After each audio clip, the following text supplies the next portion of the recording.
Ok. Última questão em relação a esse problema fundamental. Qual deve ser a política da esquerda em relação a esses governos? Né? A esquerda boliviana deveria ter se levantado contra o golpe de uma maneira muito forte. Não fez isso daí. Na Bolívia aconteceu a mesma coisa que no Brasil. O Evo Morales tentou o quarto mandato, a burguesia fez a campanha de que era antidemocrático, etc. e tal.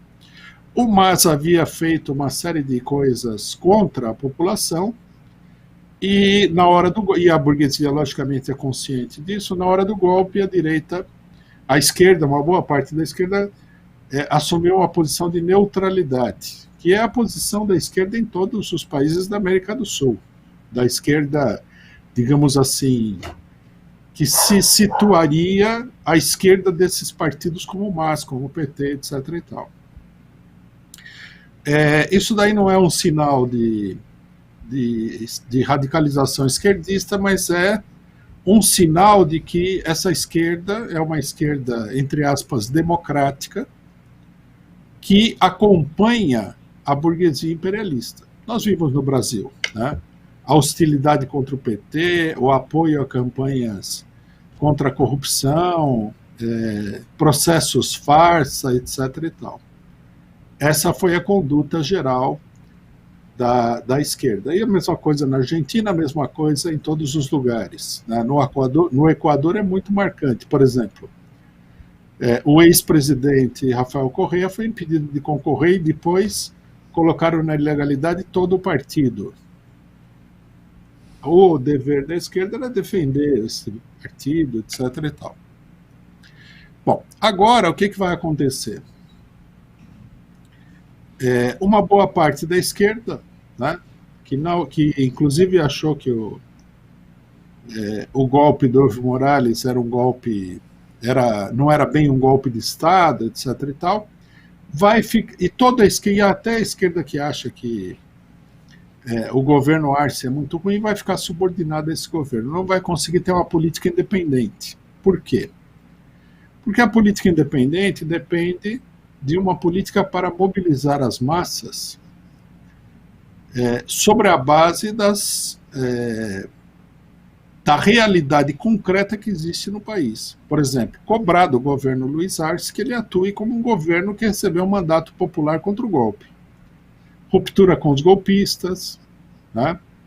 Se ele colocar golpista no governo, denunciar isso daí, propor que não se fique apenas num governo parlamentar eleito, mas que se estabeleça na Bolívia um governo operário e assim por diante. Né? Reivindicações que ajudem as massas a superar a política colaboracionista do governo do MAS. Uns não vão fazer isso daí porque vão apoiar o MAS, e outros não vão fazer isso daí porque tem uma caracterização tão extrema do problema que eles não são capazes de atuar conjuntamente com as massas que têm ilusões no governo da esquerda colaboracionista com o golpe. Né? Quer dizer, no Brasil, se houvesse qualquer coisa dessa natureza, seria necessário, depende logicamente das características do governo, ajudar as massas a superar as ilusões do bloco que se formou aí. Né? Esse é o centro da política.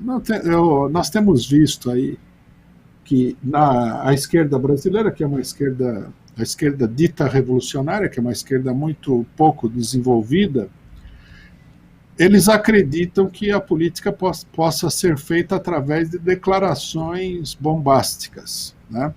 Então, por exemplo,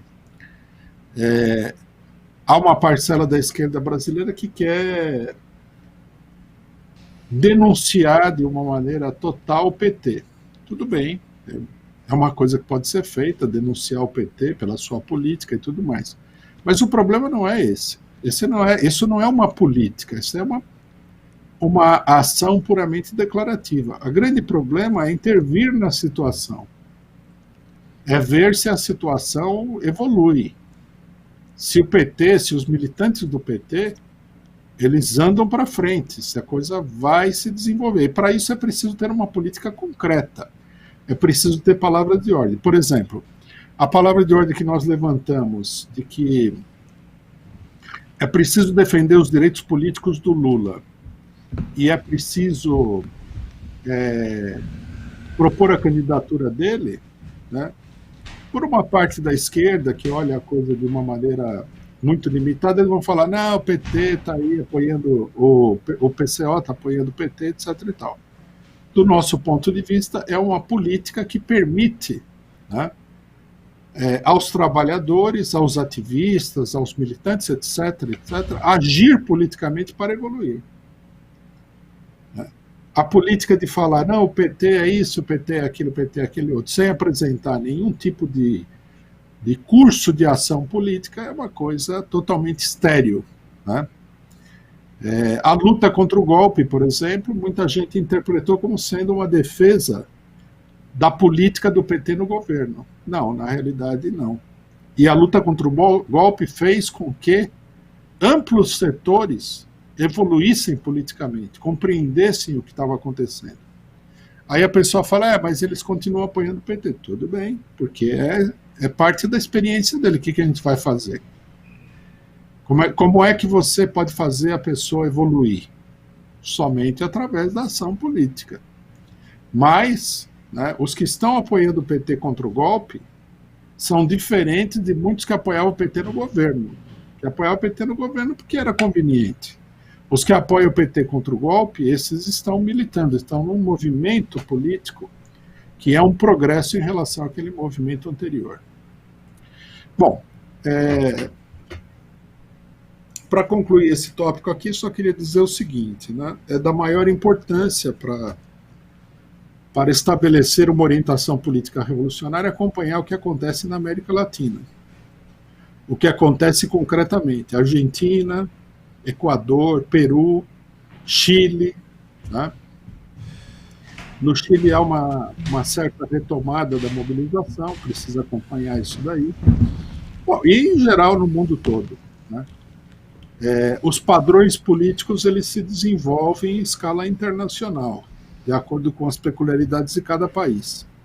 Não é possível entender a situação política brasileira só olhando para o que acontece no Brasil.